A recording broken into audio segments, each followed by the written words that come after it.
بنو امیہ کا سب سے حسین بادشاہ سلیمان بن عبد الملک، سب سے حسین، 42 سال کی عمر، جوانی، اس کی میت کو قبر کے قریب کیا گیا تو ہلنے لگا تو اس کے بیٹوں نے کہا ہمارے ابا زندہ ہیں، وہ سختہ ہو گیا ہے، زندہ ہیں۔ عمر بن عبدالعزیز رضی اللہ رحمت اللہ علیہ فرمانے لگے ارے بھتیجو زندہ نہیں ہے، قبر کا عذاب جلدی شروع ہو گیا ہے، بل عجل اللہ بالعقوبہ، چھپاؤ، جلدی چھپاؤ۔ عمر بن عبدالعزیز جس تخت پر بیٹھے اس پر سلیمان تھا، اس پر ولید تھا، اس پر عبد الملک تھا، ان تینوں نے اپنے من کو راضی کیا، عمر بن عبدالعزیز نے اپنے رب کو راضی کیا۔ جب عمر بن عبدالعزیز کا وقت آیا مرنے کا تو انہوں نے بلایا رجا بن حیوہ سے، فرمایا کہ میں نے عبد الملک بن مروان چاچا بھی تھے، سسر بھی تھے، ان کی بیٹی فاطمہ سے شادی ہوئی تھی، میں نے اس کو قبر میں اتارا، کفن کی گرہ کھول کے دیکھا تو اس کا چہرہ قبلے سے ہٹ چکا تھا، رنگ کالا سیاہ پڑ چکا تھا۔ عبد الملک بن مروان گورا چٹا تھا، یہ جگہ سرخ تھی، کالا۔ پھر میں نے ولید کو قبر میں اتارا، اس کا بیٹا 10 سال حکومت کی، اس نے 21 سال حکومت کی، اس نے 10 سال کی، ولید بن عبد الملک۔ میں نے اس کے کفن کی گرہ کو کھول کے دیکھا تو اس کا رنگ سیاہ ہو چکا تھا اور قبلہ کی طرف سے چہرہ پھر چکا تھا۔ پھر اس سلیمان کا واقعہ تو ابھی سنایا، پھر اس سلیمان کو قبر میں اتارا اور اس کے کفن کی گرہ کو کھول کے دیکھا تو اس کا چہرہ قبلے سے ہٹ چکا تھا۔ اب میں جا رہا ہوں، مجھے دیکھنا۔ پہلے تینوں نے حکومت کی پوجا کی اور عمر بن عبدالعزیز نے اپنے اللہ کی پوجا کی۔ انہوں نے ایک بڑا عجیب خطبہ دیا جب خلیفہ بنے، اے لوگو،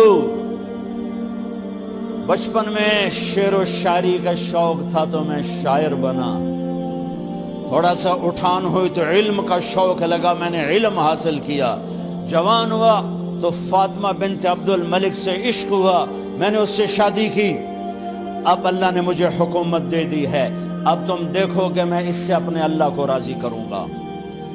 ہمارے حکمران تو ووٹ سے آتے ہیں اور چلے جاتے ہیں 4-5 سال کے بعد، ان کی وراثت میں حکومت آ رہی ہے اور 3 بر اعظم پر حکومت ہے، اور ایسا روب و دبدبہ ہے بنو امیہ کا، کوئی ان کے سامنے سر نہیں اٹھا سکتا۔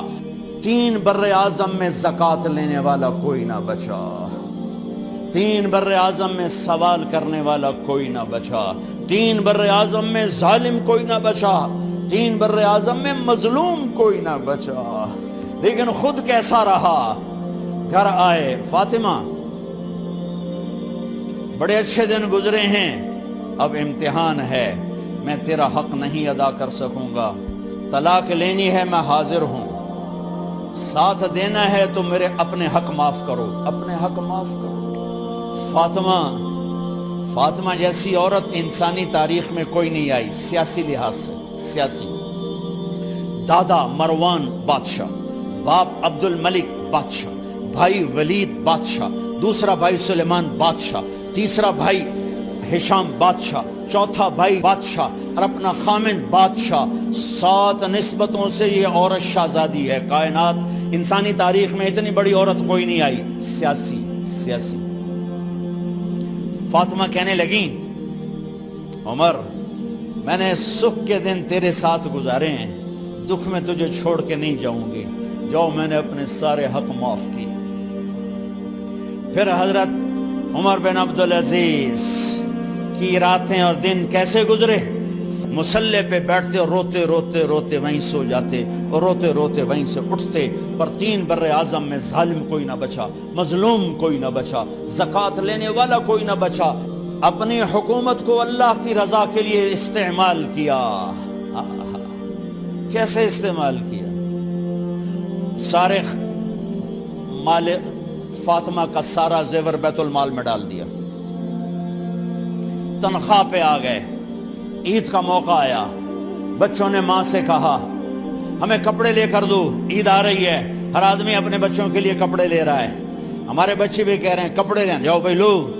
فاطمہ کے پاس عمر 3 بر اعظم کے بادشاہ کے بچے آ رہے ہیں، ماں جی عید آ رہی، کپڑے تو لے دیں، ابا سے کہیں کہ ابا سے بات کرتی ہوں۔ ابا تشریف لائے، خزانے لبالب بھرے ہوئے ہیں گندم کے ڈھیر کی طرح، کہ امیر المومنین بچے کپڑے مانگ رہے ہیں۔ فاطمہ میرے پاس تو پیسے نہیں، میں کہاں سے کپڑے لے کر دوں، میرے پاس تو پیسے کوئی نہیں۔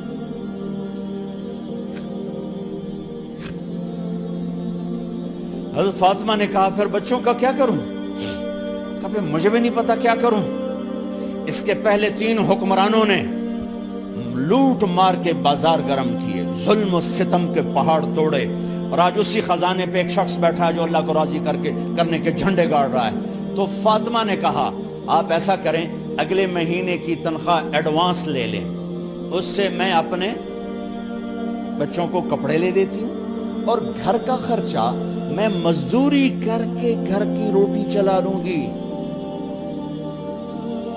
ارے اپنی تاریخ پڑھو، صرف ڈرامے ہی نہ دیکھتے رہ جاؤ، صرف گانے ہی نہ سنتے رہ جاؤ، اور بھی دکھ ہیں زمانے میں محبت کے سوا۔ انہوں نے اپنے بلایا وزیر خزانہ مزاحم، اپنا ہی غلام، ہاں بھائی مزاحم، ہمیں بچوں کے کپڑے چاہیے، تو اگلے مہینے کی تنخواہ ایڈوانس مل جائے۔ وہ کہنے لگے امیر المومنین آپ مجھے لکھ کر دے دیں کہ آپ 1 مہینہ زندہ رہیں گے، میں آپ کو تنخواہ دے دیتا ہوں۔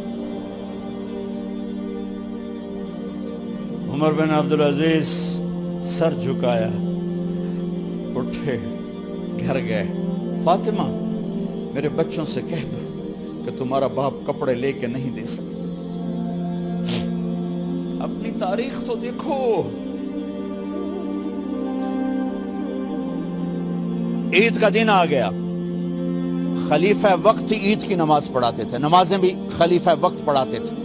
بنو امیہ کا خاندان ملنے کے لیے آ رہا ہے، سارے سرداروں کے بیٹے اعلیٰ پوشاک، اعلیٰ لباس ملنے آ رہے ہیں۔ تھوڑے دیر بعد دیکھا تو بچے بھی ملنے آ رہے ہیں، امیر المومنین کی حیثیت سے بچے باپ کو ملنے آ رہے ہیں، اور ان کے جسموں پر پرانا لباس ہے۔ حضرت عمر انہیں دیکھ کر ادھر اپنے سرداروں کے بچے دیکھے تو زرق برق پوشاکیں، اپنے بچوں کو دیکھا۔ ارے اس باپ سے پوچھو جو سب کچھ کر سکتا ہو اور پھر مٹھی بند کر لے کہ نہیں میں نے حرام کی طرف نہیں جانا۔ بچوں کو دیکھا تو آنکھیں ڈب ڈبا گئیں، آنکھوں میں آنسو آ گئے۔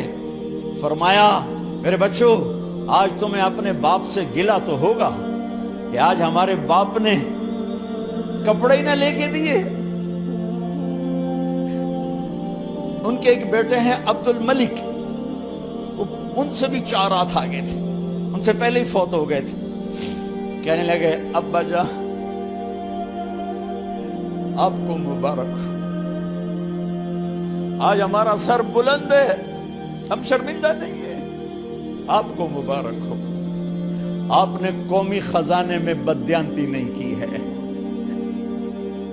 ہم شرمندہ نہیں ہیں، انسانوں کو کپڑوں پہ نہیں تولا جاتا۔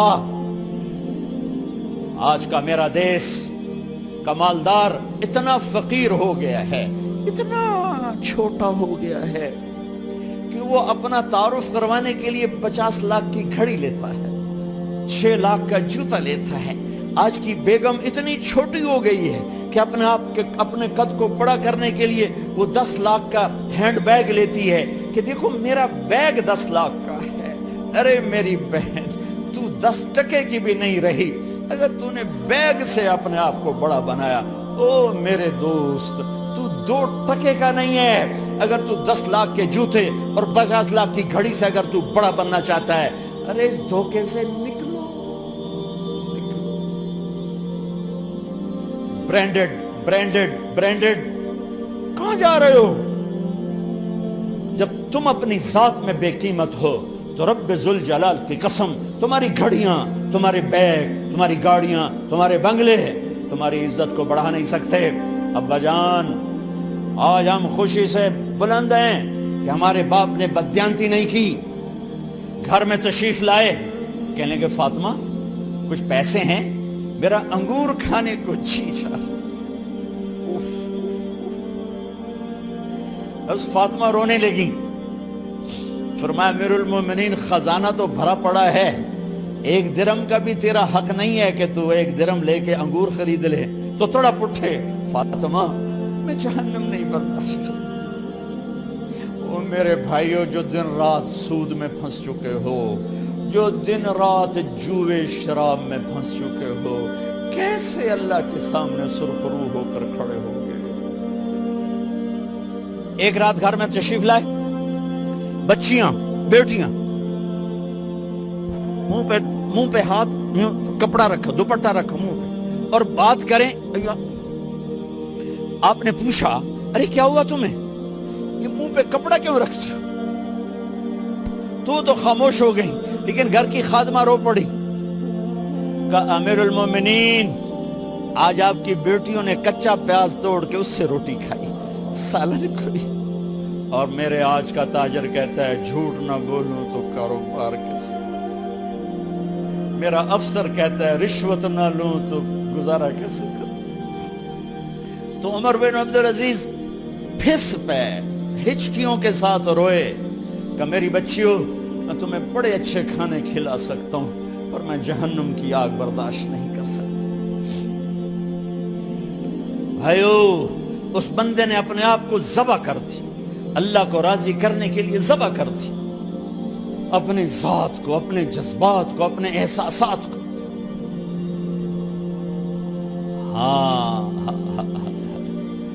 اب اللہ نے صلہ کیا دیا، جب انتقال ہوا ہونے لگا تو بلایا رجا کو، جو میں بات پہلے چھوڑ کے ادھر ان کی تھوڑی سیرت بتائی کہ رجا اب میں مرنے لگا ہوں۔ عبد الملک کالا ہو گیا تھا، ولید کالا ہو گیا تھا، سلیمان کالا ہو گیا تھا۔ یہ کیوں کالے ہوئے تھے؟ یہ بے نمازی نہیں تھے، بدکاری نہیں کرتے تھے، کسی کی طرف ان کی میلی آنکھ نہیں اٹھی کبھی۔ یہ ظالم تھے، ظالم، انسانوں کا خون پیا، مال میں خیانت کی، اس پر اللہ نے چہرے پھیر دیے۔ آج عمر بن عبدالعزیز جا رہا ہے کہ دیکھو میں جا رہا ہوں، مجھے دیکھو میرے ساتھ کیا ہوتا ہے۔ ان کا انتقال ہوا، ان کی میت قبر کے کنارے رکھی گئی، اور اب نیچے اتارنا ہے۔ سلیمان کی میت کو اتارنے لگے تو ہلنے لگا، اور عذاب قبر پہلے شروع ہو گیا۔ عمر کی میت کو جب قبر کے قریب کیا گیا، ایسے ہوا کا جھونکا آیا، ایک پرچہ ایسے لہراتا ہوا یوں آیا، یوں آیا، یوں آیا، اور عمر کے سینے پر گر گیا۔ لوگ کٹھے ہو گئے، پرچے کو کھول کے دیکھا گیا تو اس پہ لکھا تھا بسم اللہ الرحمن الرحیم، براءۃ من اللہ لعمر ابن عبد العزیز من النار۔ یہ پروانہ ہے اللہ کی طرف سے اس کے بندے عمر کے لیے کہ اسے جہنم سے نجات کی خوشخبری سنا دی جائے۔ آہا، مرنا ہو تو یوں مرو، اللہ ایسی موت دے دے۔ کہتے ہیں پھر میں نے ان کو قبر میں اتارا، جب قبر میں اتارا تو کیا دیکھا؟ میں نے کفن کی گرہ کھولی تو چہرہ قبلے کی طرف، اور یوں لگا جیسے 14ویں رات کا چاند قبر میں اتر آیا ہو۔ اور آخری بات کرتا ہوں، میرے بھائیوں بہنوں، اپنے اللہ سے صلح کر لو، اپنے اللہ سے صلح کر لو۔